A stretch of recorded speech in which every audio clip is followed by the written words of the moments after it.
गुरु रूप प्यारी साध संगत जी, आप सभी पवित्र आत्माओं के श्री चरणों में दास का कोटि कोटि प्रणाम है। परम पूज्य परम संत कृपाल सिंह जी महाराज जी साध संगत को समझा रहे हैं गुरु भक्ति कैसे बढ़ाई जाए और डायरी रखने का महत्व क्या है। यह दिल का विषय है, बुद्धि का नहीं। दिल सदा ही कहीं ना कहीं लगा रहता है। इसको आप दिल, मन या जो चाहो नाम दे सकते हो। अब हमारे दिल संसार, परिवार और दूसरे बाहरी भोगों की तरफ लगे हुए हैं। ऐसा लगातार इनके संपर्क में रहने के कारण हुआ है। जितना ज्यादा हम बाहरी भोगों के संपर्क में आते हो, हमारा मोह इनकी तरफ ज्यादा बढ़ता जाता है। मिसाल के तौर पर एक माता अपने बच्चे को पालती है।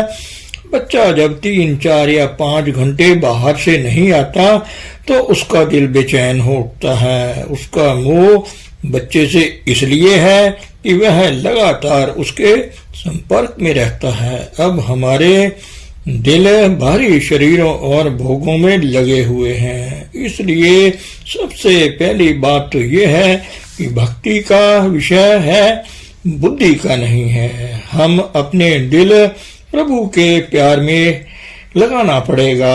अब यह संसार में लगा हुआ है। बाहरी संसार के सभी पदार्थ नाशवान हैं, हर पल बदल रहे हैं। जो दिल इनके साथ लगा हुआ है वह इनके असर से कैसे बच सकता है। यह भी सदा बदलता रहेगा। इसलिए सबसे पहले हमें प्यार का विकास करना होगा। हमें सिर्फ बाहर से हटाकर अपने अंदर ही इसको परमात्मा की तरफ लगाना होगा। इसका काखा उस समय शुरू होता है जब हम किसी ऐसे के लगातार संपर्क में आते हैं जिससे हम प्यार करना चाहते हैं। इस उद्देश्य के लिए पहला कदम किसी समाज में दाखिल होना है। आप किसी गिरजे में सवेरे, शाम और रात को प्रार्थना के लिए जा सकते हो। सिख गुरुद्वारे, मुसलमान मस्जिद में और हिंदू मंदिर में जाते हैं। जितना हम वहां जाएंगे यह कुदरती है, प्यार सा बन जाएगा। कभी कभी हम बाहरी नैतिक जीवन को बिल्कुल ही त्याग देते हैं। इसी उद्देश्य के लिए ही डायरी जारी की जाती है। जिसके साथ आपका दिल लगा हुआ होता है उसके लिए आपको सब कुछ करने के लिए तैयार होना चाहिए। आपका दिल प्रभु के साथ लगा हुआ हो तो उसके लिए आप उन सब से प्यार करोगे जो कि उसके साथ प्यार रखते हैं, जो उसके द्वारा ही पैदा किए गए हैं। इस तरीके से आप बंधन में नहीं हो। अगर आपका दिल पूरी तरह किसी से लग गया हो तो उसके लिए आप प्यार करने लग जाते हो। मेरी बात समझ रहे हो ना? कैसे भक्ति को एक जगह से हटाकर दूसरी जगह पर लगा देना है। इसका पहला कदम है परमात्मा से या उस पोल से जिसमें वह परमात्मा प्रकट है लगातार संपर्क पैदा करना। इस प्रकार आपका प्यार बढ़ेगा। जब इसका विकास हो गया आप इसके बिना रह नहीं सकोगे, क्योंकि इसके साथ आपका दिल लगा हुआ होगा। अगर आप एक दिशा में जा रहे हो परंतु आपका दिल दूसरी दिशा की तरफ लगा हुआ है तो यह आपको खींचकर वहीं ले जाएगा जहां की वह लगा हुआ है।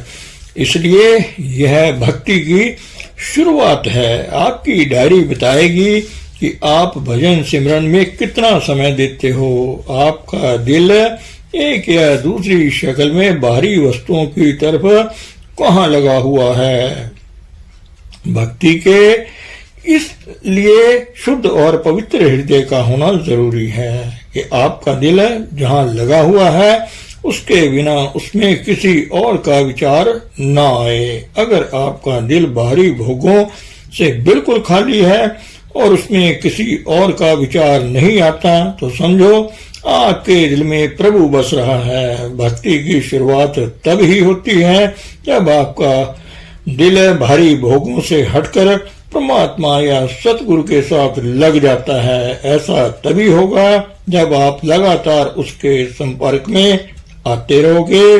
इसका काखा नियम से भजन सिमरन में बैठने से शुरू होता है।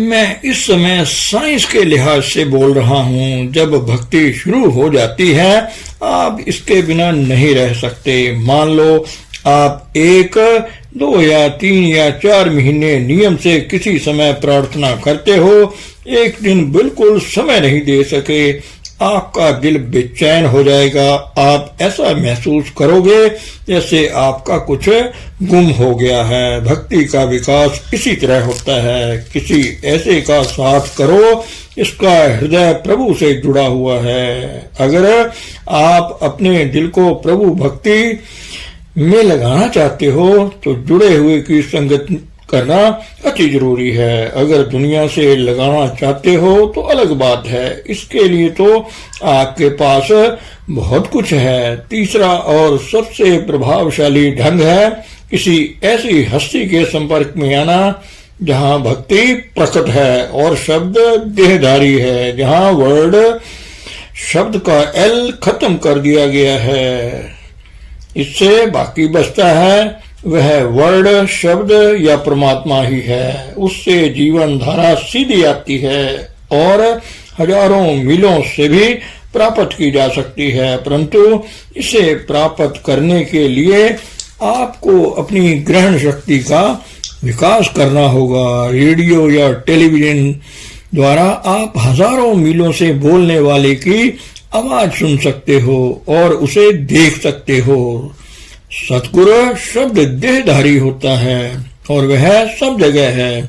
आपको सिर्फ उस तरफ मुंह करने की जरूरत है। उसके शारीरिक संपर्क में आने के महत्व को कम नहीं किया जा सकता। उसके संपर्क से आपको उसकी सीधी जीवन धारा प्राप्त हो जाएगी। वहां आपको अपना ध्यान गुरु की तरफ टिकाना पड़ेगा, जबकि यहाँ सामने बैठकर आपको अपना ध्यान गुरु की तरफ करने के लिए बहुत कम यत्न करना पड़ता है। आप अपनी आंखों से देखते हो।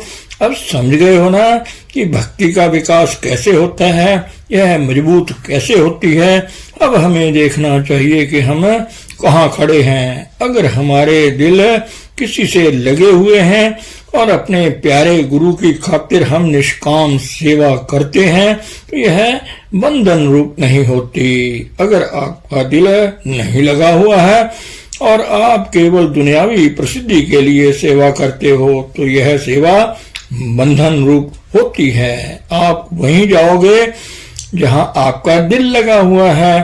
संत इसी बात का अलग अलग ढंगों से बयान करते हैं। एक बुनियादी बात आप देखोगे कि संत या गुरु अपनी शिक्षाओं या धर्म ग्रंथों में जैसे बातें कहते हैं और लिखते हैं, आपको अब पता चल गया होगा ना कि भक्ति कैसे विकसित होती है। इस उद्देश्य के लिए आपको नियम से भजन सिमरन पर बैठना चाहिए और डायरियां भी रखनी चाहिए। इस प्रकार आपका नियम बन जाएगा। मैं हमेशा इस बात पर जोर देता हूँ कि अपनी डायरियां भेजो, चाहे खाली भेज दो। कब तक खाली भेजोगे? 1 महीना, 2 महीना, फिर आप इसको भरना शुरू कर दोगे और आपका नियम बन जाएगा। तब मैं कहूँगा कृपा करके ज्यादा समय दो। मैं कभी किसी को दंड नहीं देता, उनको भी जो मेरे कहने अनुसार नहीं चलते। बस इतना ही कह देता हूँ कि जो मैं कहता हूँ करो। इसलिए डायरी रखने का ये मंतव्य है और यह कितना महत्वपूर्ण है। कितने ऐसे हैं जो सचमुच अपनी डायरी रखते हैं। कभी कभी लोग अपनी डायरी ले आते हैं, मैं देखता हूँ कि वे स्पष्ट तो हैं पर अनुभव बहुत थोड़ा या ना होने के बराबर होता है। मैं उनको कहता हूँ भाई तुम्हारी डायरी तो ठीक है पर तुमको तीसरे मंडल पर पहुंच जाना चाहिए था। जो दुनिया से लगा हुआ है, माने नहीं वह दुनिया के बारे में कभी नहीं सोचता। वे आदमी जो अलग अलग खानों में कोई गलती नहीं दिखाते, उनसे मैं जरूर प्रभु कह रहा होगा।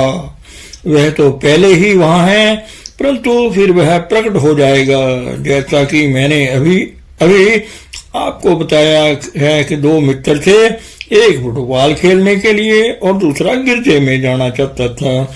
दोनों ने अपने अपने दिल की जो मैदान में फुटबॉल खेल रहा था, सोच रहा था मेरा दोस्त गिरजे में बैठा प्रार्थना कर रहा होगा। चाहे उसका शरीर खेल के मैदान में था, परंतु उसका दिल गिरजे में था। दूसरा दोस्त जो गिरजे में था तो सोच रहा था मेरा दोस्त फुटबॉल का आनंद ले रहा होगा। इसलिए आप जब गुरु के सामने बैठे हो, आपको देखना चाहिए कि आपका मन कहाँ है, तभी आप उसकी संगत का पूरा लाभ उठा सकोगे। सबसे पहले भक्ति का अखाड़ डायरी रखने से शुरू होती है। इसका आरंभ बहुत बड़े लक्ष्य को मुख्य रखकर किया गया है। इनके बारे में आपको बड़े विस्तार से बताया जा चुका है, ग्रंथों में नहीं। इसलिए जो डायरी नहीं रख रहे उनको जरूर रखनी चाहिए। मैं सदा बार बार इस बात पर जोर देता हूं कि जो डायरी नहीं रखोगे लगातार फेल होते रहेंगे। धीरे धीरे उनका मन पूरे तौर पर संसार की तरफ लग जाएगा। बाहरी तौर पर चाहे वे बहुत ही प्यार वाले दिखाई देंगे, परंतु अंदर से उनका प्यार संसार की तरफ होगा। इसलिए अब आप समझ गए होंगे कि भक्ति भाव का विकास कैसे होता है, इसके क्या लाभ हैं। धन सतगुरु, धन गुरु प्यारी सात संगत जी।